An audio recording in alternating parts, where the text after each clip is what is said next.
মির্চি নিবেদন গল্প gold mine. গল্প গোল্ড মাইন। বইটির সত্ত্ব আনন্দ পাবলিশার্স প্রাইভেট লিমিটেড কর্তৃক সংরক্ষিত।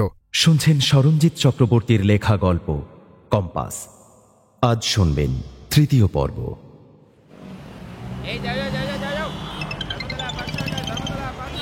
ভেবেছিলাম উসমিল হয়তো কোনো অচেনা নম্বর থেকে ফোন করেছে। 2-4টে ফোন নাম্বার রাখাটা ওর পক্ষে অস্বাভাবিক কিছু নয়, কিন্তু ওপারের গলাটা শুনে চমকে গেলাম। চমকে দিল প্রথম শব্দটাও। জিতেন্দ্র? এই নামে একজনই আমায় ডাকে, আঁখি। কিন্তু আঁখি ফোন করবে বিশ্বাস করতে পারছিলাম না, কিছুটা বিরক্তও লাগছিল। আমার নীরবতা বোধহয় একটু দীর্ঘ ছিল, তাই নিজেই নিজের পরিচয় দিল, যদিও তার কোনো প্রয়োজন ছিল না। ও বলল, আরে আমি আঁখি, কি খবর তোর? কোনো পাত্তা নেই। হ্যাঁ বল, কি হয়েছে? কি হবে, এমনি কি ফোন করতে পারি না তোকে? তুই তো করবি না, আমিই করলাম। অভিমান? কিন্তু এই অভিমানের অধিকার কি আছে আঁখির? সে অধিকার তো নিজেই ছেড়ে দিয়েছিল একদিন। ভাবনা নিস্তব্ধ করে দিল আমাকে। কি রে, চুপ করে আছিস কেন? ব্যস্ত? না, এই বাসে তো, তাই। দেখলাম গোপালনগর পার করলো আমার বাস। এবার নামতে হবে। ওপার থেকে আঁখি বলল, একদিন আয় না আমার ফ্ল্যাটে বালিগঞ্জে, আমি ঠিকানাটা মেসেজ করে দেবো, আয় না। ততক্ষণে জাজেস কোর্ট এসে পড়েছে প্রায়। আঁখিকে বললাম, আমায় এবার নামতে হবে রে। আঁখি আমার কাছে এমন রেসপন্স যে আশা করেনি, তা ওর একটা শব্দেই বুঝলাম। ও, কিন্তু আবার নিজেই সামলে নিয়ে বলল, ঠিক আছে, কিন্তু আমার ফ্ল্যাটেই আসতে হবে একদিন, মনে থাকে যেন। রাখছি। কেটে দিল ফোনটা। নিজেই হাসলাম আমি।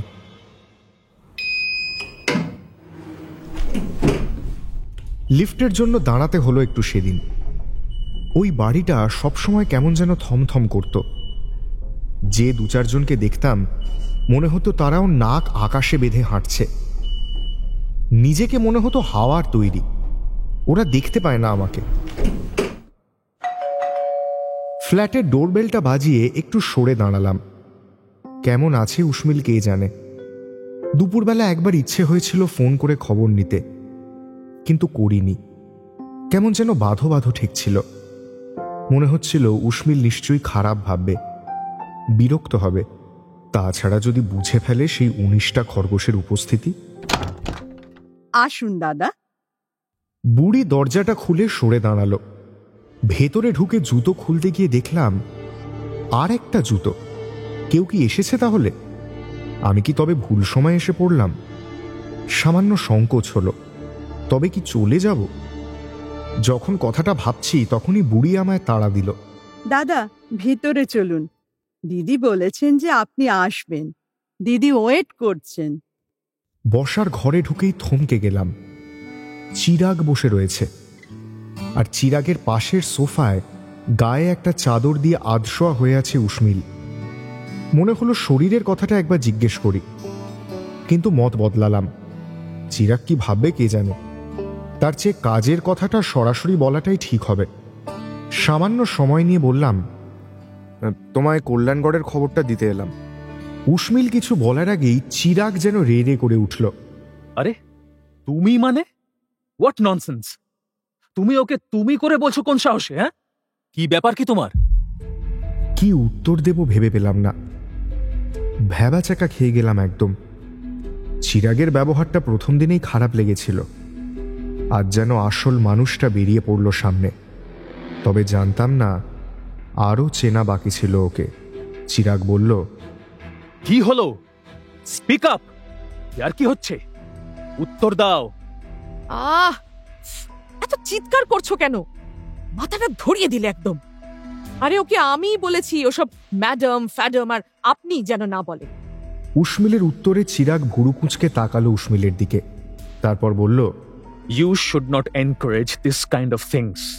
This class of people don't know their limit. Third class of people মানে? চিরাগ কি ভেবেছে যে আমি ইংরেজি বুঝি না? কোন শ্রেণীর মানুষ আমি? নিমেষে কান গরম হয়ে গেল।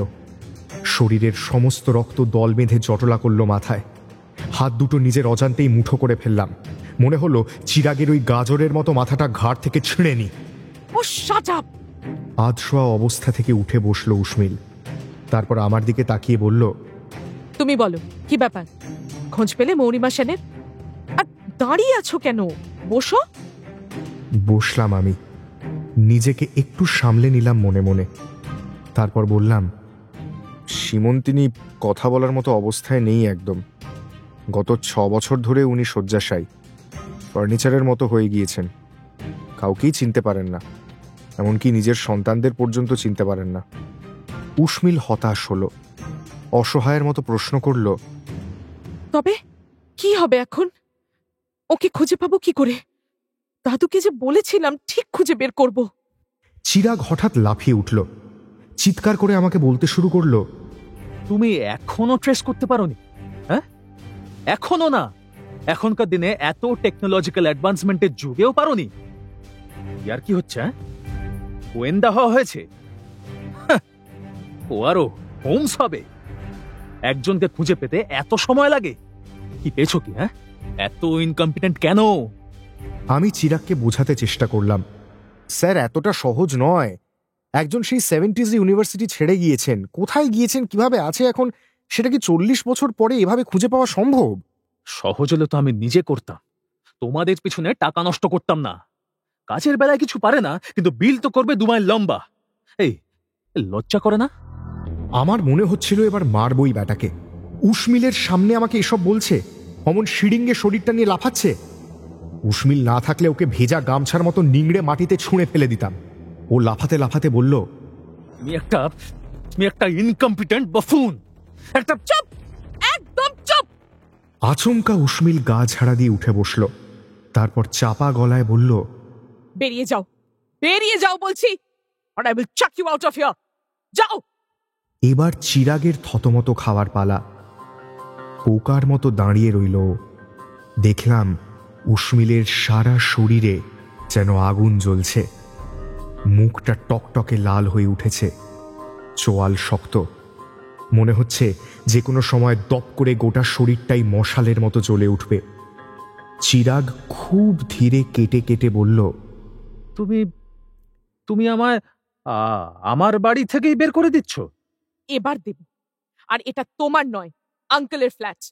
উনি থাকতে দিয়েছেন আমায়। Don't platter yourself. Now get the hell out of here. Go! Go! Chirag একবার আমার দিকে কটমট করে তাকালো, তারপর দূর দাঁড় করে বেরিয়ে গেল। এমন পরিস্থিতিতে ওদের দুজনের মধ্যে পড়ে আমার অস্বস্তি হচ্ছিল। তখন অস্বস্তি বেড়ে যাচ্ছিল এটা ভেবে যে ওদের ঝগড়ার কারণ আমার ব্যর্থতা। ভেবে দেখেছিলাম চিরাগ কিন্তু খুব একটা ভুল কিছু বলেনি। এতদিনে মৌরিমা সেনের একটা ইনফরমেশনও আমি জোগাড় করতে পারিনি, জানতে পারিনি আদৌ ভদ্রমহিলা বেঁচে আছেন কিনা। আমিও উঠে দাঁড়ালাম, যেতে হবে আমায়। তুমি উঠলে কেন? না মানে আমি ভাবলাম। লজ্জা লাগে না তোমার? ওই 1.5 ফুটের একটা লোক তোমায় ধমকে গেল। Can't you give him a tight slap? ওর অসভ্যতা সহ্য করো কেন? শোনো, তুমি মাথা গরম করো না প্লিজ। কেন করব না? একটা ফালতু লোক এই চিরাগ আমায় নাকি বিয়ে করতে চায়। Can you believe that? বিয়ে? ওকে! তার উপর এমন অমানুষ। মাথা এতেও গরম না হলে মাথা থাকার দরকার আছে কোনো? আর একটা কারণেও মাথা খুব গরম হয়ে আছে আমার, প্রচন্ড গরম। আমি চুপ করে রইলাম, চোখ তুলে তাকাতেও ভয় করছিল আমার। ও নিজেই কিছুক্ষণ থেমে আবার বলতে শুরু করলো, সকালে দেখে গেলে আমার জ্বর, কিন্তু একবারও তো সারাদিনে ফোন করে খবর নাওনি কেমন আছি। আর এখন এসেও তো জিজ্ঞেস করনি কিছু, এরপরও জিজ্ঞেস করছো কেন মাথা গরম?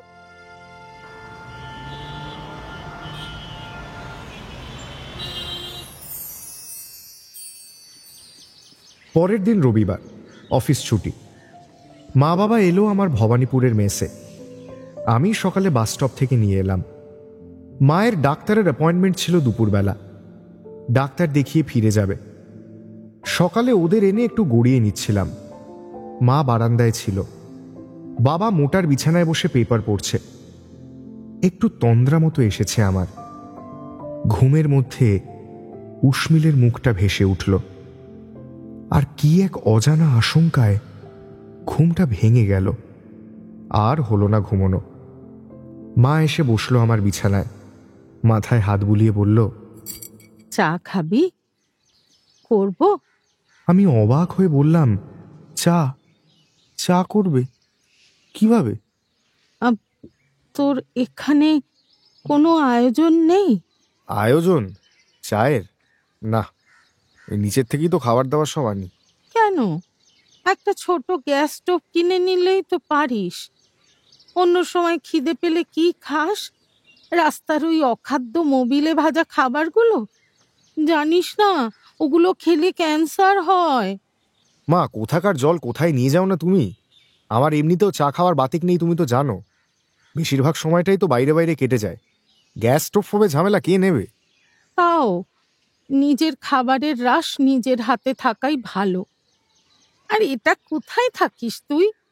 কত বছর ঘর পরিষ্কার হয় না, ঝুল, দেওয়ালের প্লাস্টার খসে পড়ছে, ড্যাম্পের দাগ, মোটা করে ধুলো জমে আছে, দড়িতে জামা কাপড় লাট দেয়া। এসব কি জিতু? মায়ের সঙ্গে তর্ক করে লাভ নেই, সুতরাং চুপ থাকাই শ্রেয়। কথায় কথা বাড়ে, লাভ কিছুই হয় না। পাশ ফিরে শুয়ে আবার চোখটা বুঝলাম। ঘুমোনোর জন্য নয়, মায়ের হাত থেকে রেহাই পাওয়ার জন্য। কিন্তু অত সহজে কি আর মায়ের হাত থেকে রেহাই মেলে? মা তো বলেই চলেছে। আমাদের বাড়ি ছোট হতে পারে, কিন্তু কত পরিষ্কার বলতো। আর সেখানে তুই এমন করে থাকিস, দেখে মনে হচ্ছে যে কোনো সময় তল্পিতল্পা গুটিয়ে রওনা হবি। থাকিস কি করে তুই? মাকে বোঝাবে কে মেস বাড়ি আর আমাদের বাড়ির তফাৎ? সুতরাং আমার নীরবতা অখণ্ড রইল, আর তাতেই শেষে কাজও হলো। মা আমাকে ছেড়ে বাবাকে নিয়ে পড়ল। কি অত মন দিয়ে খবরের কাগজ পড়ছো? যাও স্নানটা করে নাও। এখানে তো আর লটারির টিকিট নিয়ে আসোনি যে নম্বর মেলাবে। যাও। আমি ঘাড় ঘুরিয়ে বাবার দিকে তাকালাম। বাবা ঠিক বাধ্য ছেলের মতো কাগজটা ভাঁজ করে রেখে উঠে দাঁড়ালো। বাথরুমের খবর তো বাবার জানা নেই। আমি তাই বাতলে দিলাম, বাথরুমটা দরজা দিয়ে বেরিয়ে ডান দিকে। কিন্তু পুরনো দিনের তো, তাই শ্যাওলা ভর্তি। চৌবাচ্চাতেও মোটা করে শ্যাওলা পড়ে আছে, সাবধানে। জল খুব ঠান্ডা? প্রশ্নটা আমার অবান্তর ছাড়া আর কিছুই মনে হলো না। এই শীতের দিনে মেস বাড়ির চৌবাচ্চায় গরম জল কে করে রাখবে? মার অবশ্য সেই সব খেয়াল নেই, ধারণাও নেই, অবশ্য থাকার কথাও নয়। মা ভাবছে বাবার কথা। তোর বাবার তো কফের ধাত, ঠান্ডা জলে স্নান করলে খুব শরীর খারাপ করবে।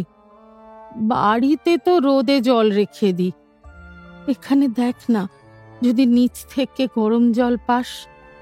গরম জল মেসে? আমি তো আকাশ থেকে পড়লাম। রান্না ছেড়ে ঠাকুর স্নানের জল গরম করে দেবে? চাইতে গেলেই বাপ ঠাকুরদার নাম এক করে ছাড়বে। মাকে বললাম, ওরা জল গরম করে দেবে না মা, রান্নার সময় ওসব দেয় না। কেন দেবে না? টাকা দেব, এক ডেকচি জল নিয়ে চলে আসবো। দাঁড়া, তোকে দিয়ে হবে না, আমি যাচ্ছি। মা কেন এসব করছো বলো তো? আমায় থাকতে হবে এখানে, এসব করো না। কে কার কথা শোনে? মা সঙ্গে আনা চটের ব্যাগের ভেতর থেকে একটা 10 টাকার নোট হাতের মুঠোর মধ্যে ঠুকিয়ে বেরিয়ে গেল বীর দর্পে। মা বেরিয়ে যেতেই বাবা ধীরে ধীরে এসে বসলো আমার পাশে। বাবা খুব কম কথা বলে, সারাদিন নিজেরটুকু নিয়েই থাকে, কারো সাথে পাঁচে ঢুকতে চায় না। একটু সরে গিয়ে বাবাকে ভালো করে বসার জায়গা করে দিলাম। আমি জানি বাবা এবার দিদির কথা জানতে চাইবে। বাবা দরজার দিকে একবার দেখে নিয়ে খুব আস্তে জিজ্ঞেস করল, জয়িতি কেমন আছে রে? আছে মোটামুটি একরকম। কথাটা বললাম বটে, কিন্তু বলতে ভালো লাগলো না।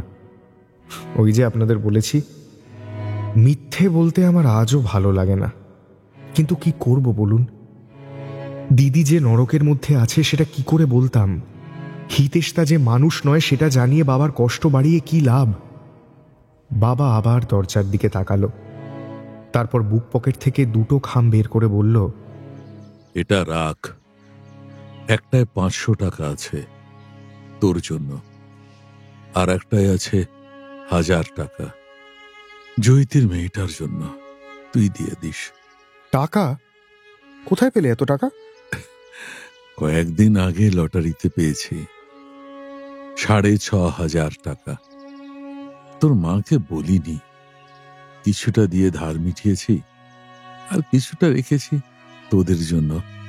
আমার টাকা লাগবে না বাবা, এটা তুমি রাখো, মায়ের ওষুধ কিনতে কাজে লাগবে। তবে দিদির টাকাটা আমি পৌঁছে দেব। তুই নিবি না বাবু? বাবা অসহায়ের মতো তাকালো আমার দিকে। এই মানুষটাকে ছোট থেকে সব ভুলভাল কাজ করতে দেখেছি, তাই ভিতরে ভিতরে একটা রাগও ছিল। কিন্তু ক্রমেই লোকটাকে দেখলে কেমন একটা কষ্ট হতো আমার। মনে হতো লোকটা যেন পথ হারানো স্মৃতিভ্রংশ এক মানুষ, যেন কোথায় যেতে হবে, কার কাছে কি দাঁড়াতে হবে কিছুই জানে না। আমি বাবার হাতটা ধরে বললাম, তোমার যা থাকবে সে তো আমারই বাবা, তুমি ভাবছো কেন? আমি জানি সারা জীবন খুব অন্যায় করেছি, এখনো কোনো কিছু করতে পারি না, কিন্তু সত্যি বলছি রে, আমি তোদের জন্য কিছু করতে চাই। তাই লটারির টিকিট কাটি, জানিস? যদি কিছু টাকা পয়সা পাই, অন্য কোনোভাবে তো আর রোজগার করতে পারি না। তাই আরে, আমায় একদিন জয়িতির কাছে নিয়ে যাবি? জেনিকে দেখতে খুব ইচ্ছে করে, নিয়ে যাবি? কোথায় নিয়ে যাবে তোমায়? খেয়াল করিনি যে মা এসে দাঁড়িয়েছে দরজায়। দেখি মায়ের পেছনে মেসের একটা ছেলে, হাতে ন্যাকড়া দিয়ে ধরা ডেকছি। অবাক কাণ্ড, মা ঠিক নিয়ে এসেছে। মা পিছন ঘুরে ছেলেটাকে বলল, তুমি আবার আমার পিছনে এলে কেন? বাথরুমে গিয়ে রেখে এসো, হয়ে গেলে আমি দিয়ে আসবো। ছেলেটা মাথা নেড়ে চলে গেল। মা বাবার দিকে তাকিয়ে বলল, বসে না থেকে ব্যাগের থেকে জামা আর গামছা বের করে স্নানটা সেরে নাও। সকালেই বললাম আমার মতো স্নান করে চলো, তখন করলে না। এখন নাও, ফালতু 10 টাকা খরচ হলো। বাবা চলে যেতেই বাপ ছেলের কি কথা হচ্ছিল মা জানতে চাইল। আমি বলতে চাইছিলাম না, কিন্তু মা বুঝে ফেলেছিল যে আমরা দিদিকে নিয়েই কথা বলছিলাম। মা বেশ কড়া গলায় বলল, শোন, ওই মেয়ের কোনো কিছু যেন আমার সংসারে না আসে। তোরা বাপ বেটা মিলে কিন্তু কোনো রকম কিছু করার চেষ্টা করবি না। তুমি জানো মা দিদির কি হয়েছে? হিতেশদা মদ খেয়ে পড়ে গিয়ে মাথা ফাটিয়েছে। আমি গিয়ে ড্রেসিং করিয়ে এনেছি।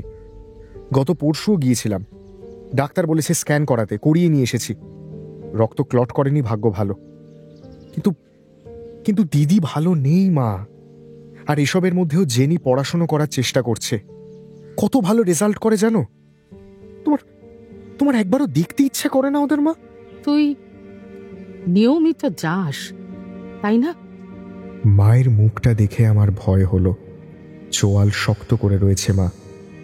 আমি বললাম, না, তবে তবে কখনো সখনো চাই, ওই বিপদে আপদে। আর যাব নাই বা কেন? আমার দিদি না? আমার এই শেষ কথাটায় দপ করে জ্বলে উঠল মা। তোর দিদি ও মনে রেখেছিল সেসব? ভুলে গিয়েছিস? পাড়ায় আমাদের কিরকম হেনস্থা হতে হয়েছিল। তুই বড় হয়েছিস, যা করার করিস, কিন্তু আমার বাড়িতে ওর ছায়া যেন না পড়ে। মা অনেক দিন তো হলো। তুই বুঝবি না। শোন, সংসারের প্রতি তোর একটা টান তৈরি হয়েছে হয়তো। মানে? কলেজে আঁখি বলে একটা মেয়েকে পছন্দ ছিল বলেছিলি না? তার সঙ্গে এখনো যোগাযোগ আছে তোর? দাঁড়াও দাঁড়াও দাঁড়াও, হঠাৎ আঁখির কথা উঠছে কেন? কারণ আছে।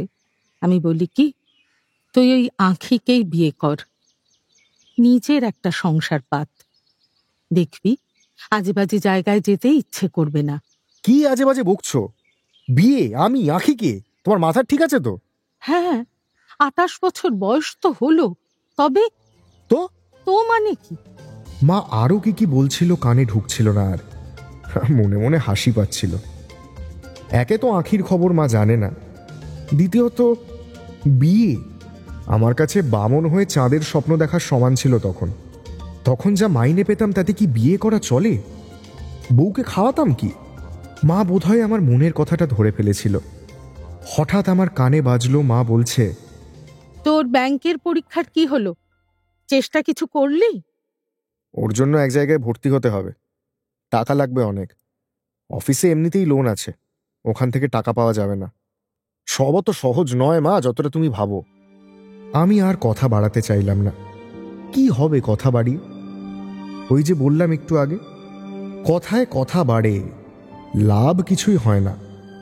উঠে পড়লাম। বারান্দার দিকে পা বাড়াতেই থমকে গেলাম মায়ের কথায়। আমার এখনো 4 গাছা চুড়ি আছে, সেটা দিচ্ছি তোকে, তুই ভর্তি হ।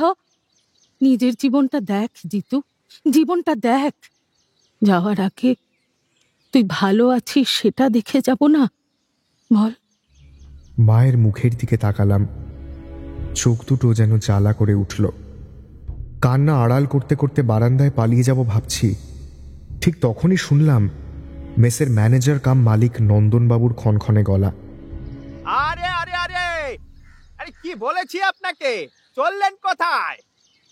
পুনর্জিতের ঘর ওইদিকে নয়, কি মুশকিল, ওর ঘর ওইদিকে ওইদিকে। আর আর মেসে মেয়েদের আসা বারণ, এটা আমাদের নিয়ম। কি হলো? নিজের নামটা কানে এসে বিঁধল। আমি সজাগ হয়ে গেলাম। ছুটির দিনে আবার কে আসবে আমায় জ্বালাতে? আঁখি। মোবাইল কিনেছো কেন তুমি? এই চিড়িয়াখানার মতো ঘরে ওটাকে সাজিয়ে রাখবে বলে? দরজায় এসে দাঁড়িয়েছে উর্মিল। রাগ না অভিমান নাকি স্রেফ বিরক্তি বুঝতে পারলাম না, চাইলাম নাও বুঝতে। শুধু ওর অ্যাটিটিউডটা দারুণ লাগছিল সেদিন। ঘরটা ভরে গিয়েছিল আগুন রাঙা রঙে। একটা মিষ্টি গন্ধে আমি যেন অবশ হয়ে যাচ্ছিলাম। কিন্তু অবশ হতে দিলে তো। আমাকে চুপ থাকতে দেখে ধমকে উঠল। কি হলো? মোবাইল কি করতে রেখেছো? নাম্বারটাই বা দেওয়ার মানে কি? ওর ওই হেডমিস্ট্রেস মার্কা ধমকে আমি যেন স্বর্গ থেকে সরাসরি এসে পড়লাম আবার এই পৃথিবীতে। কোনো রকমে নিজেকে সামলে নিয়ে বললাম, না মানে কেন, কি কি হয়েছে? সকাল থেকে ফোনের পর ফোন করছি, সুইচ অফ কেন মোবাইল? Switched off? আমি চট করে গিয়ে মোবাইলটা দেখলাম। দেখি সত্যিই সুইচড অফ। চার্জ শেষ হয়ে কখন যে ওটা বন্ধ হয়ে গেছে খেয়াল করিনি। নিজের দোষ থাকার একটা মোক্ষম অজুহাত মনে এলো আমার। আমি বললাম, আজ তো ছুটি, তাই না? ছুটি? আমি কলকাতায় মজা করতে এসেছি? এত ফালতু সময় আমার হাতে? একটা দরকারে এসেছি, মারাত্মক দরকারে। কাউকে কথা দিয়েছি আমি, তাই এসেছি। সেখানে ছুটি? কদিন জ্বরে পড়েছিলাম বলে কি রোজ পড়েই থাকবো? আমি অসহায়ের মতো মায়ের দিকে তাকালাম। উর্মিল আমাকে লক্ষ্য করে মায়ের দিকে তাকিয়ে বলল, আপনি বলুন আন্টি, রাগ হবে না? ইচ্ছে করছে ওর কান ধরে টেনে নিয়ে যেতে, ঠিক কিনা বলুন? মা হাসি মুখে দেখছিল উর্মিলকে। এবার আমার দিকে তাকিয়ে জিজ্ঞেস করলো, এই কি আঁখি, তোর যাকে পছন্দ?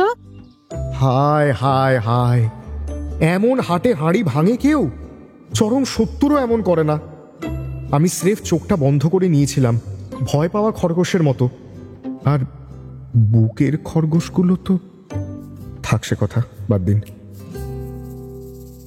দিনটা ছিল রবিবার, আগেই বলেছি। উর্মিল আমাকে সেদিন একটা তথ্য দিয়েছিল। ও নাকি ওর দাদুর ডায়েরি থেকে একজনের নাম পেয়েছে, ইলেশ মেহরা। তাদের নিবাস ছিল এই ভবানীপুরে এবং তাদের পারিবারিক ব্যবসা টায়ারের। ভেবেছিলাম এমন লোককে খুঁজে বের করাটা কঠিন হবে না, কিন্তু সোমবার থেকে শুরু করে শুক্রবার পর্যন্ত খোঁজ চালিয়েও কোনো কিনারা পাইনি। একটা হতাশা গ্রাস করেছিল আমায়। কিন্তু যত দিন যাচ্ছিল মৌরিমা সেনকে খুঁজে পেতে আরো মরিয়া হয়ে উঠছিল উর্মিল, আর ঘন হয়ে উঠছিল আমাদের বন্ধুত্ব। কিন্তু শুক্রবার হঠাৎ করে মারাত্মক একটা কাণ্ড ঘটে গেল। আমি নিশ্চিত ছিলাম যে উর্মিলের সঙ্গে সব সম্পর্ক শেষ হলো। শেষ হলো আমার ডিটেকটিভ এজেন্সিতে চাকরি করাও। শীতেও লজ্জায়, অপমানে, দুঃখে কান লাল হয়ে উঠেছিল আমার। মনে হচ্ছিল মাথার ঘিলুগুলো এবার বাষ্প হয়ে বেরিয়ে যাবে। ঝাঁ ঝাঁ করছিল হাত পা, গলাটা কেউ যেন চেপে ধরেছিল ভেতর থেকে। রাস্তায় এসে দাঁড়িয়েছিলাম আমি। রাস্তার পাশের একটা নড়বড়ে টিউবওয়েল থেকে জল খেয়ে ঘাড়ে মাথায় জল দিয়ে একটু স্বস্তি পেয়েছিলাম। পাশেই একটা বড় অশ্বত্থ গাছ, ঝিরঝির করে হাওয়া দিচ্ছিল। অন্যদিন হলে ঠান্ডা লাগতো, কিন্তু সেদিন ওই ঠান্ডাটার প্রয়োজন ছিল আমার। ওই ঠান্ডা হাওয়া যেন অল্প করে হলেও মুছিয়ে দিচ্ছিল আমার সেদিনের অপমান। মাথা তুলে গাছটাকে দেখেছিলাম আমি। গাছটা আছে, হাওয়া ছায়া সবই দিচ্ছে, কিন্তু কারো কোনো ভ্রুক্ষেপ নেই, সামান্য যত্নটুকুও নেই। আমি নিজেকে দেখতে পাচ্ছিলাম ওই গাছের মধ্যে। তখন 1:30 বাজে। কোথায় যাব ভাবছিলাম। অফিস, সেখানে হয়তো ফোন করে দিয়েছে চিরাগ। বস হয়তো স্যাক করার চিঠিও তৈরি করে ফেলেছেন।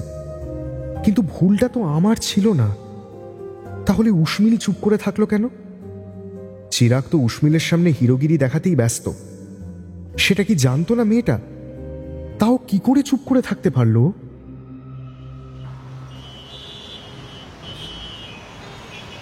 সেদিন আর গেলাম না অফিসে। হাজরা মোড়ের দিকে হাঁটা দিলাম। ঠিক করলাম হেঁটেই ফিরবো মেসে। সামনেই পেট্রোল পাম্প, তারপর হাজরা মোড়। একবার ভাবতে চেষ্টা করলাম সকালে কার মুখ দেখে উঠেছি ঘুম থেকে। চিরাগ এমন একটা ফালতু অপবাদ দিল আমায়। জুতো তুলে মারতে ছুটে এলো, বাবা তুলে গালাগালি দিল, আর আর সবটা দাঁড়িয়ে দাঁড়িয়ে শুনলো উসমিল। একবারও কিছু বলল না। এসব ভাবতে ভাবতেই কখন যে হাজরা মোড়ে চলে এসেছিলাম জানি না। পেট্রোল পাম্পটা পেরিয়ে মোড়ের কাছে আসতেই সম্বিত ফিরল আমার। থমকে দাঁড়ালাম। পাশের পার্কটায় চোখ পড়ল। মোটামুটি ফাঁকা। একটু একা থাকার বড্ড ইচ্ছা হলো। পার্কটাতে ঢুকলাম আমি। পরিচিত কারো মুখ দেখতেই ইচ্ছে করছিল না তখন। একটা ফাঁকা বেঞ্চ থেকে বসলাম। পাশেই একজন বৃদ্ধ দুপুরেও মাংকি ক্যাপ আর মাফলার মুড়ি দিয়ে চবুথবু হয়ে বসে আছেন। আমি বসাতে লোকটি খুব কষ্ট করে একটু চোখটা খুলে দেখলেন আমায়, তারপর আবার মাথা ঝুঁকিয়ে বসে রইলেন। শহরের এইসব ছাল ওঠা পার্কগুলোর বেঞ্চে একা একা বসে থাকা এমন মানুষদের দেখতাম আর ভাবতাম, এদের কি কোনো কাজকর্ম নেই? সারাক্ষণ বসে আছে, রোজগারপাতি নেই, একা একা এমন করে বসে থাকে কেন এরা? সেদিন বেঞ্চে বসে প্রথমে সেটাই মনে পড়ল। বুঝলাম, অনুভব করলাম, মাঝে মাঝে রোজগারের ধান্দার বাইরেও একটা জীবন থাকে মানুষের, একটা বোতাম থাকে, যাতে চাপ পড়লে মানুষ বেভুল হয়ে যায়, একা হয়ে যায়। তখন তাকে এই ভিড়ের শহরেও কোথাও একটু লুকোবার জায়গা খুঁজতে হয়, শুধু নিজের সঙ্গে বসার মতো একটু জায়গা খুঁজতে হয়। কাছেই বড় রাস্তা, ব্যস্ত চার মাথার মোড়, কিন্তু পার্কটার ভেতরটা বেশ শান্ত। ছড়িয়ে ছিটিয়ে কিছু অকেজো মানুষের সঙ্গে পাশের কলেজের ছেলেমেয়েরাও বসেছিল কয়েক জোড়া। তাদের অনেকে আবার ছাতায় নিজেদের ঢেকে প্রেমও করছিল। মনটা শান্ত করার চেষ্টা করলাম।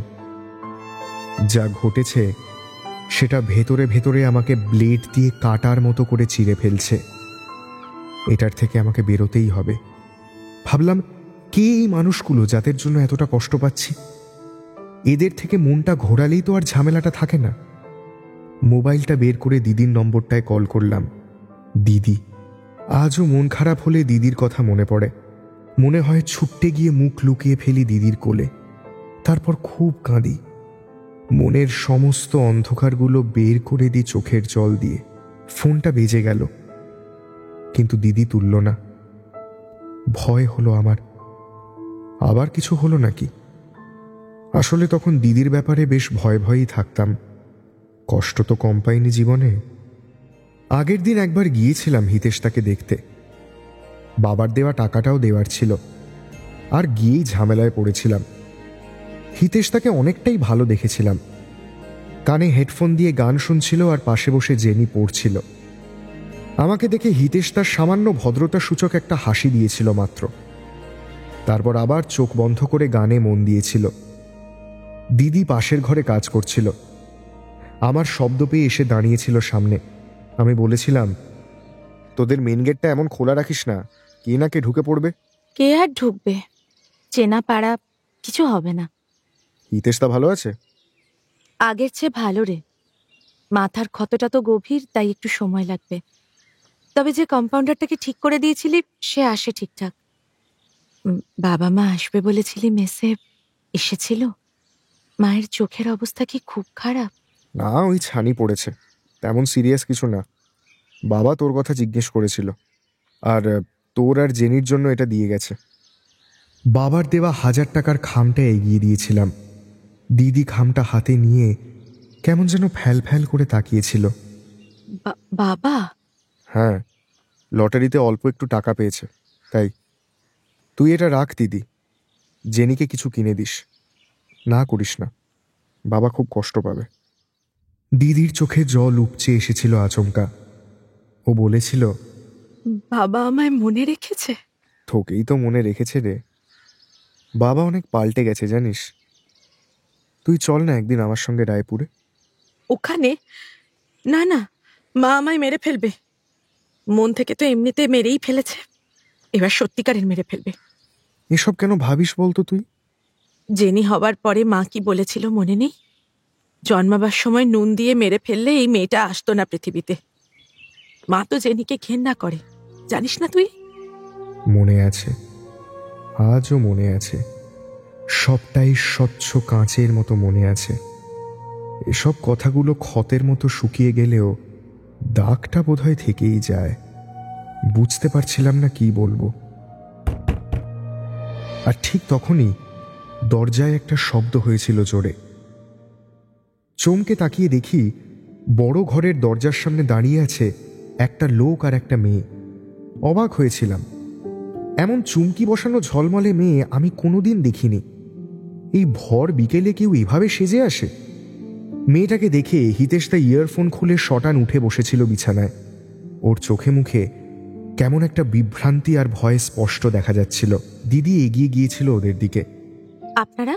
আমি সুইটি। তুমি তুমি এখানে কেন? কি চাই? হিতেশ তা বেশ অস্থির হয়ে পড়েছিল, বিছানা ছেড়ে উঠে দাঁড়িয়েছিল। সুইটি দিদিকে পাত্তা না দিয়ে সরাসরি হিতেশ তাকে বলেছিল, বেশ কিছুদিন আসছো না, তাই দেখতে এলাম। সুইটি চোখ ঘুরিয়ে ঘরটা দেখতে দেখতে বসে পড়েছিল বিছানায়। তারপর সামনে দাঁড়ানো শিরিঙ্গে মতো লোকটাকে বলেছিল, বস না দাদা। কে বস। লোকটার চেহারা খয়াটে আর ঝলসানো ধরনের, কলপ করা চুল আর গোঁপ, তার মধ্যে আপাদ মস্তক সাদা পোশাক পরা। লোকটাকে ঠিক সাদা কালো ছবির ভূতের মতো লাগছিল। দেখলাম হিতেশ তা বেশ অস্থির হয়ে উঠেছে, কিন্তু ওর গলায় যেন একটা ভয়ও কাজ করছে। কিসের ভয় বুঝিনি তখন। ও কাঁপা কাঁপা গলায় বলেছিল, কি চাই তোমাদের? এসবের মধ্যে জেনি কেমন একটা ভয়ে গুটিয়ে বসেছিল বিছানার এক কোণে।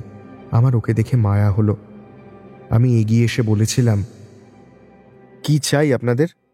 হিতেশদা, এরা এখানে কেন? কারণ খবর পাচ্ছিলাম না গো। টকটকের লাল লিপস্টিকের মধ্যে দিয়ে খয়াটে হলুদ দাঁত বের করে হেসেছিল সুইটি। ঘেন্না লেগেছিল আমার। বলেছিলাম, দেখুন, এভাবে এভাবে আসা ঠিক হয়নি আপনার। এ ঘরে কিন্তু একটা বাচ্চা আছে। কিন্তু সুইটি আমাকে পাত্তাই দেয়নি।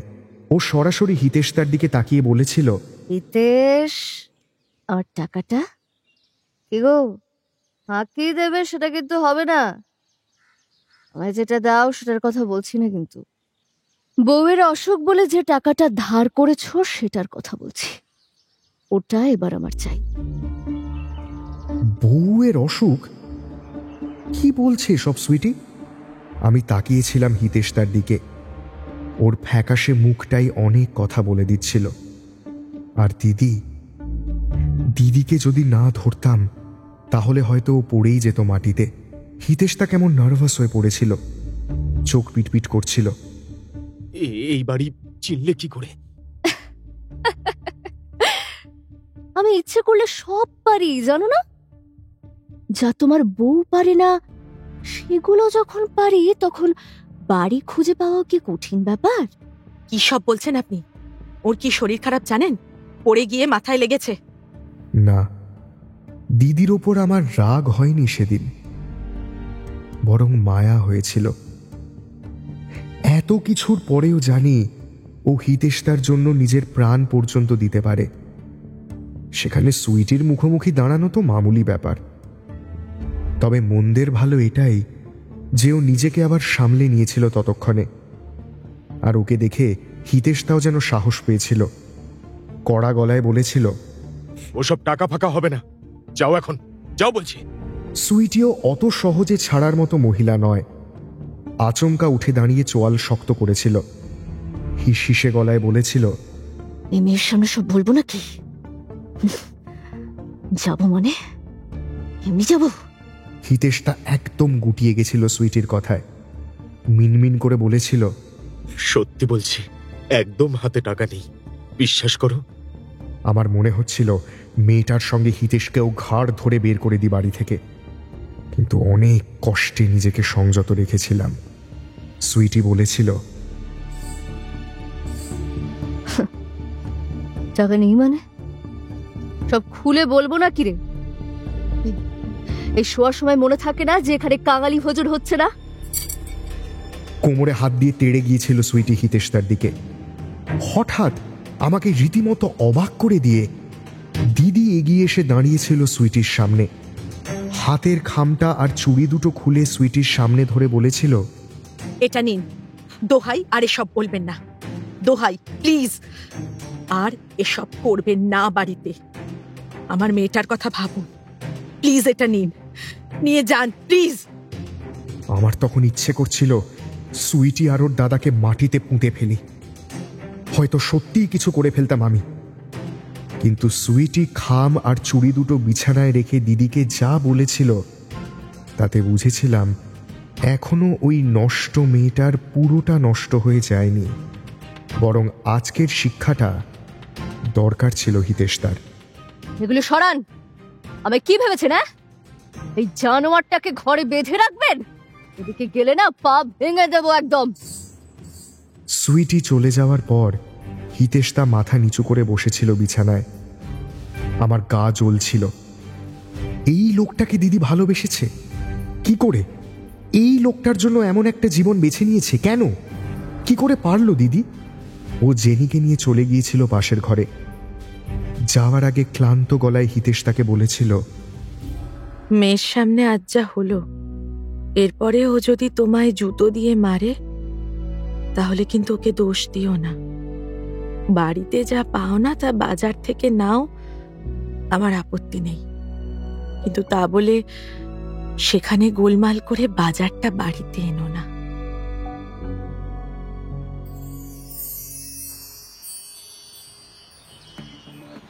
এখনো দিদি ফোনটা না তোলায় আমার মনে একটা ভয় উঁকি দিল। দিনটা যা বাজে কাটছিল সকাল থেকে, তাতে এমন ভয় হওয়াটা স্বাভাবিক। কথা ছিল উসমিলের সঙ্গে ইউনিভার্সিটিতে যাব লাঞ্চের পর। বুড়ি দরজা খুলে দিয়ে বলেছিল, দিদি রাগ করেছেন খুব, দেরি করে এসেছেন কেন? হাসি পেয়েছিল আমার উপর রাগ। ঘরে ঢুকে দেখি চিরাগও এসেছে। উসমিল বেশ চড়া গলাতেই বলেছিল, দেরি করলে কেন? আমার সময়ের দাম নেই? হয়তো চিরাগ না থাকলে একটা উত্তর দিতাম, কিন্তু চুপ করে থাকাটাই ঠিক মনে হয়েছিল আমার। প্রোটোকল। আমার উত্তরের অপেক্ষা উসমিলও করেনি। সোফা থেকে তাড়াতাড়ি উঠতে গিয়েছিল, আর ওর ওই তাড়াহুড়োয় ঘটে গিয়েছিল মারাত্মক এক বিপত্তি। সামনে সেন্টার টেবিলে হোঁচট খেয়ে হুমড়ি খেয়ে পড়ে যাচ্ছিল উসমিল। নিশ্চিত মাটিতে পড়া থেকে বাঁচাতেই আমি ওকে দুহাত দিয়ে ধরে নিয়েছিলাম। দেখে দেখে, এবং সেটাই ছিল চিরাগের চোখে আমার মারাত্মক অপরাধ। চিরাগ সহ্য করতে পারেনি। এক লাফে উঠে দাঁড়িয়ে ঠাটিয়ে একটা চড় কষিয়েছিল আমার গালে। দাঁত খিঁচিয়ে বলেছিল, ইউ স্কাউন্ড্রেল, মলেস্ট করছিস তুই, জানোয়ার, রেপিস্ট একটা। আমি আমি আমি তো ইচ্ছে করে তো আমি। বুকে হাত দিলি কেন ওর? বুকে মানে কি বলছেন? আমি তো জুতিয়ে মুখ ছিঁড়ে দেবো তোর, জানোয়ার। তোকে আমি পুলিশে দেব। বের হ বাড়ি থেকে। তোদের মতো জানোয়ারগুলোর জন্য আজ মেয়েরা রাস্তায় সেফ নয়। আমি একবার শুধু উসমিলকে দেখেছিলাম। ও তো জানতো যে আমি ইচ্ছা করে কিছু করিনি। ও তো জানতো আমি ওকে নিশ্চিত মাটিতে পড়া থেকে বাঁচিয়েছিলাম, কিন্তু একটা কথাও বলেনি ও। এই পার্কের লোক আবার কালা নাকি? ফোন বাজছে, শুনতে পাচ্ছে না? বাড়িতে বউ আর রাস্তায় এই ক্যাবলাগুলো। কেউ একটু ঘুমোতেও দেবে না দেখছি। আমার পাশে বসা লোকটি ধাক্কা দিয়ে কথাগুলো বলাতে সম্বিত ফিরে পেলাম। খেয়াল হলো মোবাইলটা বেজে চলেছে। পকেট থেকে মোবাইলটা বের করতেই দেখি হিতেশ তার নম্বর। বুকের মধ্যে ছ্যাঁত করে উঠল। আবার কোনো খারাপ খবর? খুব ভয় ভয় ফোনটা ধরলাম। আরও যেন ধন্দে পড়ে গেলাম। ওর কতগুলো অসংলগ্ন কথার সারমর্ম যা বুঝলাম তা হলো দিদির অবস্থা খারাপ। আর বেশি কিছু দরকার ছিল না শোনার। ছুটলাম দিদির বাড়ি। হিতেশদা খুব ভেঙে পড়েছিল সেদিন। দিদির ইউটেরাসের অবস্থা খুব খারাপ। পরদিনই অপারেশন করাতে হবে। জেনির জন্য চিন্তা করছিল হিতেশদা। আমি ঠিক করেছিলাম জেনিকে রায়পুরে নিয়ে যাব। দিদির আর আপত্তি করার মতো অবস্থা ছিল না। হিতেশদা বলেছিল হাসপাতালের দৌড়দৌড়িও একাই সামলে নেবে। কিন্তু জেনিকে আমাদের রায়পুরের বাড়িতে নিয়ে তোলা সহজ হয়নি। পথ আটকে দাঁড়িয়েছিল মা। দিদির অপারেশনের কথা শুনেও মন গলেনি মায়ের। শেষে বাবা এসে দাঁড়িয়েছিল। মানুষটার এক নতুন রূপ দেখেছিলাম সেদিন, ওই একবারই। মায়ের আপত্তিকে তোয়াক্কা না করে জেনিকে ঘরে তুলেছিল বাবা। মাকে শুধু একটা কথাই বলেছিল সেদিন, সংসারটা তোমার, ঘরটা কিন্তু আমার। সেদিন গভীর রাতে ঘুম ভেঙে গিয়েছিল ঠান্ডায়। দেখেছিলাম জেনি ঘুমোচ্ছে ওর দিদার কোলে মাথা রেখে, আর মা হাত বুলিয়ে দিচ্ছে ওর মাথায়। চোখে জল। বাবা চেয়েছিল তার নাতনির মুখের দিকে। এত উজ্জ্বল মুখ আমি আর কোনোদিন দেখিনি আমার বাবার। আবার কাঁথা মুড়ি দিয়ে শুয়ে পড়েছিলাম আমি। একটা শান্তি ভরে গিয়েছিল মনে। যাক, এত কিছু খারাপের পরেও একটা কিছু তো অন্তত ভালো হলো। পরের দিন দিদির অপারেশনটা মিটেছিল ভালোভাবেই। পুরো সময়টা হিতেশদাই ছিল ছায়ার মতো। বুঝেছিলাম আমার প্রয়োজন ফুরিয়েছে। অনেক রাত করে মেসে ফিরেছিলাম সেদিন। পরদিন সকালে ঘুম ভেঙে বসে আছি বিছানায়। রেশ তখনও কাটেনি। সেদিনও মোটা ভোর হতেই দরজা খুলে রেখে ছাদে গেছে ব্যায়াম করতে। হুঁশ ফিরল আমার বসের কথায়। কি এমন মুখ করে বসে আছো কেন? ফিরে দেখি দরজায় দাঁড়িয়ে আমার বস এবং সুদীপ বাবু। তাড়াতাড়ি উঠে দাঁড়াতে গেলাম। ওঁরাই ঘরে ঢুকে বসলেন আমার বিছানাতেই। আমাকেও উঠতে দিলেন না। আরে উঠতে হবে না, রিল্যাক্স। আমার একটা অস্বস্তি হচ্ছিল ওদের সামনে। জানতাম না চিরাগ ঠিক কি বলেছে। ওরা আমাকে নিয়ে কি ভাবছে তাও জানতাম না। আমার ধারণা ছিল নিশ্চয়ই আমার সম্পর্কে ভালো কিছু ভাবছেন না ওরা। কিন্তু ওদের কথায় এবং ব্যবহারে বুঝেছিলাম আমার ধারণা ভুল। তাহলে কি উসমিল কিছু বলেছে ওদের? পরিষ্কার হলো সুদীপবাবুর কথায়। দেখো, আমার ছেলে যা করেছে সব আমি শুনেছি। আমার খুব খারাপ লাগছে। ওর এমনটা করা উচিত হয়নি, অন্যায় করেছে ও। আমার আরো বেশি খারাপ লাগছে যে তোমাকে আমি রেফার করেছি। তুমি আমার ছেলের বয়সী। তবুও তোমার কাছে আমি হাত জোর করে ক্ষমা চাইছি। প্লিজ প্লিজ কিছু মনে করো না বাবা। সুদীপবাবু এমনভাবে বলেছিলেন কথাগুলো যে আমারই লজ্জা লাগছিল। নিজেকে কেমন অপরাধী মনে হচ্ছিল সেদিন। বস বলেছিলেন সেদিনই অফিসে জয়েন করতে। কিন্তু সেদিনটা ছুটি চেয়ে নিয়েছিলাম দিদির দোহাই দিয়ে। বস আপত্তি করেননি, তবে আপত্তি করেছিল অন্য একজন, উসমিল। ওরা আসার কিছুক্ষণের মধ্যেই সেও এসে দাঁড়িয়েছিল আমার দরজায়। আমার ছুটির কথা শুনে ওর সেই স্বভাবসুলভ ভঙ্গিতে প্রায় লাফিয়ে উঠেছিল। How could you grant him a day long live uncle? আমায় ফিরে যেতে হবে, হাতে আর মাত্র 5টা দিন। এখনো বলতে গেলে কিছুই ক্র্যাক করা যায়নি। I think we should not waste a minute now. I agree with you, but my dear, আমার অভিজ্ঞতা বলছে কেসটা যেখানে দাঁড়িয়ে আছে এবং এই কেসের যা নেচার, তাতে আর মাত্র 5 দিনের মধ্যে এটা সলভ করা ইম্পসিবল, যদি না কোনো মিরাকেল হয়। I don't believe in miracle, uncle. Me too. Then আমার মনে হয় এই সার্চটা আপাতত বন্ধ করে দেওয়াই ভালো। পরে তুমি যখন আবার আসবে। But I have a proposal. যদি তুমি রাজি থাকো জিতু, উসমিল ফিরে যাক, তুমি কাজটা চালিয়ে যাও। কি রাজি? কেন জানি না, উসমিল ফিরে যাবে শুনে তেতো হয়ে গিয়েছিল মনটা। সুদীপবাবুর প্রপোজালে রাজি হওয়া ছাড়া আর কোনো উপায় যেমন ছিল না, ইচ্ছাও হচ্ছিল না। বস ও সুদীপবাবুর প্রপোজালের সম্মতি দেখালেন। উসমিল একটু সময় নিল, তারপর ব্যাগ থেকে একটা ডায়েরি বের করে আমার দিকে এগিয়ে দিয়ে বলল, ওকে দেন, এটা রাখো আপাতত, বাট আমি কলকাতা ছাড়ার আগে এটা আমায় অবশ্যই ফেরত দেবে। এটা দাদুর ডায়েরি, আমি সব সময় সঙ্গে রাখি এটা। এতে সব ডিটেলস পেয়ে যাবে। আর হ্যাঁ, এতে মৌরিমার একটা ফটো আছে, অল্প বয়সের, ওটা রাখতে পারো রেফারেন্সের জন্য। ছুটিটা স্যাংশন হয়েছিল শেষে। ওদের বিদায় দিয়ে ঘরে এসে বসেছিলাম। মোটা বেরিয়ে গেছে অফিসে, ঘরে আমি একা। কাজ তেমন কিছুই ছিল না। দিদিকে দেখতে বিকেলে ভিজিটিং আওয়ারে যাওয়ার কথা। আগে গিয়ে লাভ নেই, ঢুকতে দেবে না। আর এমার্জেন্সি কিছু হলে হিতেশদা ফোন করবে। একটু পরে হিতেশদাকে একটা আর বাড়িতে একটা ফোন করব ঠিক করেছিলাম।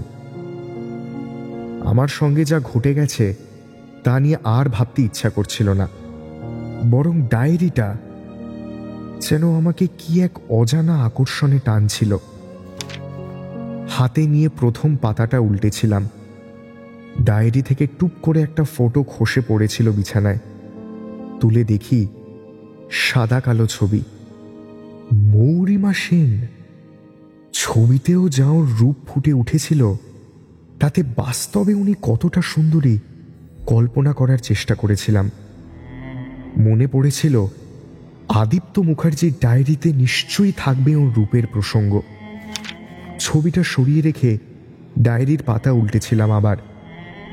আমার মনের সামনে এসে দাঁড়িয়েছিলেন 71 সালের MA ফার্স্ট ইয়ারে পড়া আদিত্য মুখার্জি ওরফে দীপু।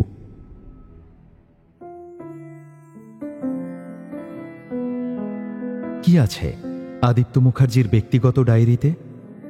মৌরিমা সেনের সঙ্গে প্রেমের দিনগুলি, নাকি 71-এর উত্তাল রাজনৈতিক পরিস্থিতির দিনলিপি? কেমন ছিল তার প্রেম জানতে চেষ্টা করল জিতু। একটি হারানো ইতিহাসের অধ্যায়, একটি ধূসর ভালোবাসার ছবি ধীরে ধীরে ডানা মেলতে লাগলো তার চোখের সামনে।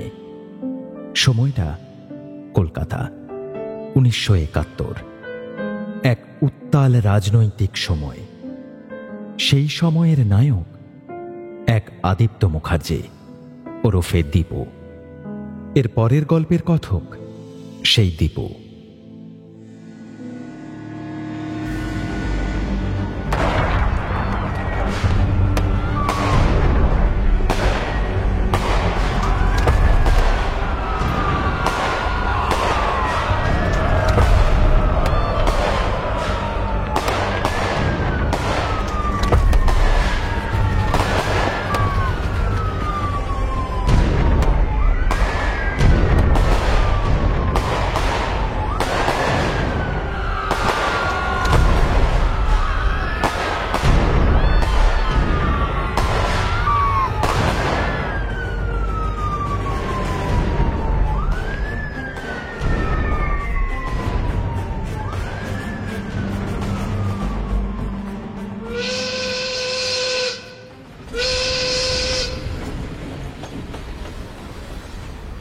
আদিত্য মুখার্জি।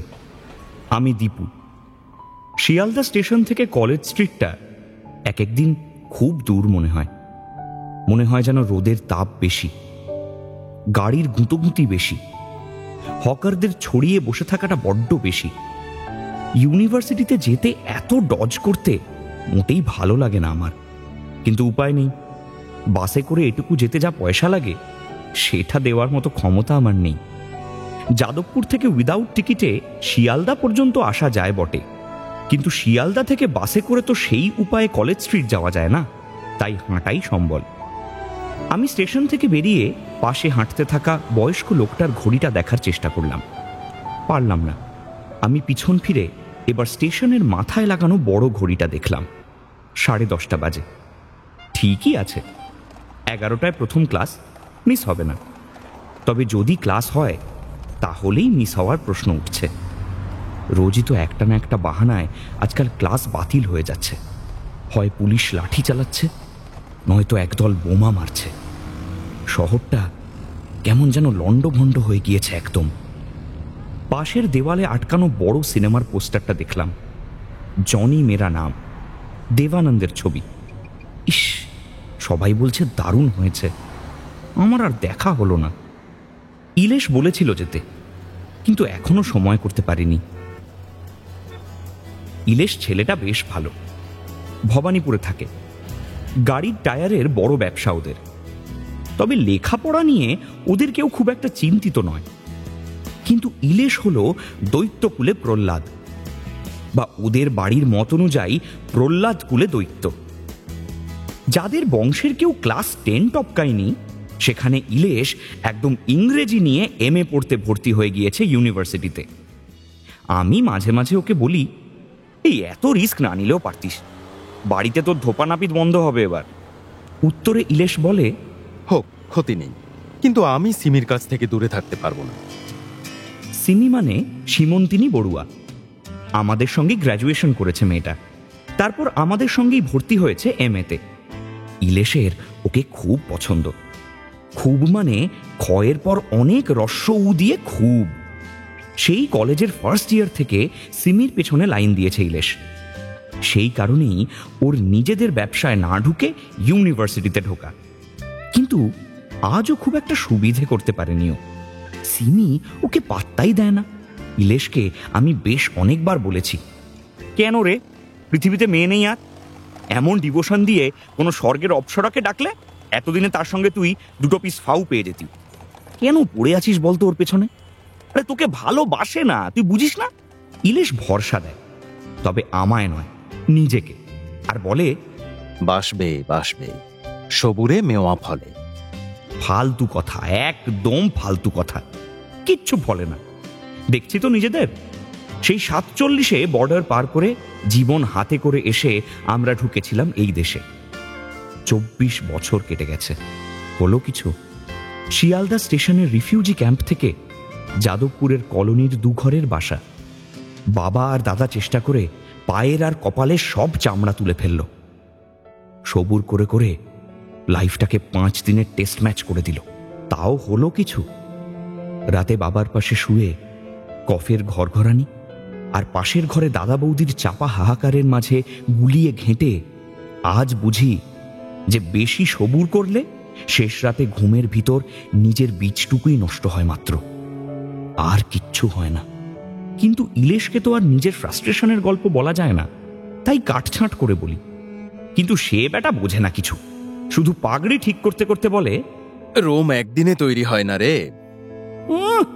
রোম তৈরি করছে, জানে না তো সিমিকে রচিত ইতিমধ্যেই পটিয়ে ফেলেছে। রচিতের সঙ্গে আমাদের আলাপ এই ইউনিভার্সিটিতেই। লেখাপড়াতে ছেলেটা ভালো, তবে শুনেছি এক্সট্রিমিস্ট রাজনীতি করে। তবে সেটা শুনেইছি, এখনো সঠিক জানি না, কারণ ওকে জিজ্ঞেস করলেই ও এড়িয়ে যায়। আমি পার্টি পলিটিক্স বিশেষ বুঝি না। গরিব বাঙাল বাড়ির ছেলে, বাবা আর দাদার সংসারে থাকি। সপ্তাহে 1 দিন মাছ আর মাসে 2 পিস মাংস, এটাই আমার জীবনের বটম লাইন। তাই বুঝি দ্রুত রোজগারের ধান্দা না করলে খুব বিপদে পড়ব। কোনো পার্টির দাদাই আমার রেশনের চাল কিনে দেবে না।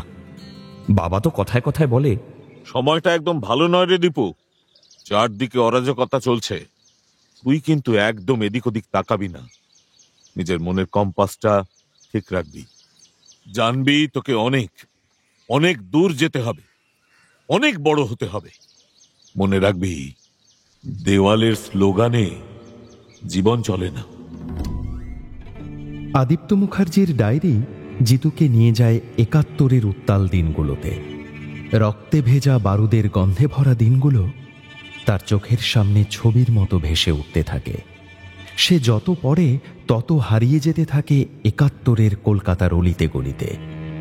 কিন্তু সেই গলির কোন মোড়ে অপেক্ষা করে আছেন আদিত্য মুখার্জির অসমাপ্ত প্রেম? এখনো কি সে সমাপ্তির আশায় পথ চেয়ে আছে? জিতু কি তার হদিশ পাবে?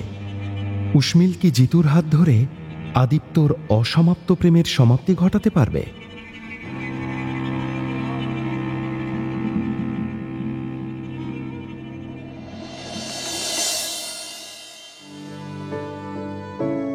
শুনলেন সরঞ্জিৎ চক্রবর্তীর কম্পাস।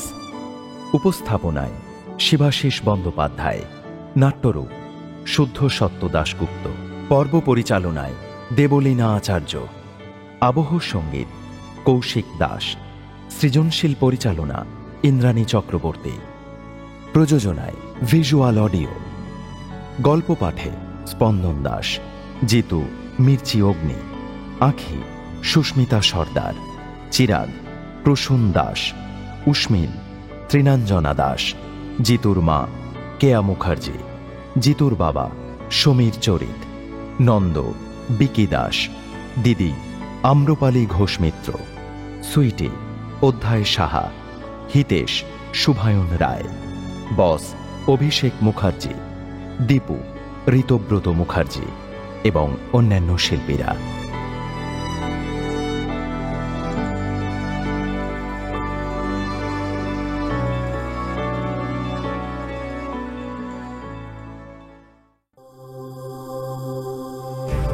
মির্চি নিবেদন, গল্প গোল্ড মাইন।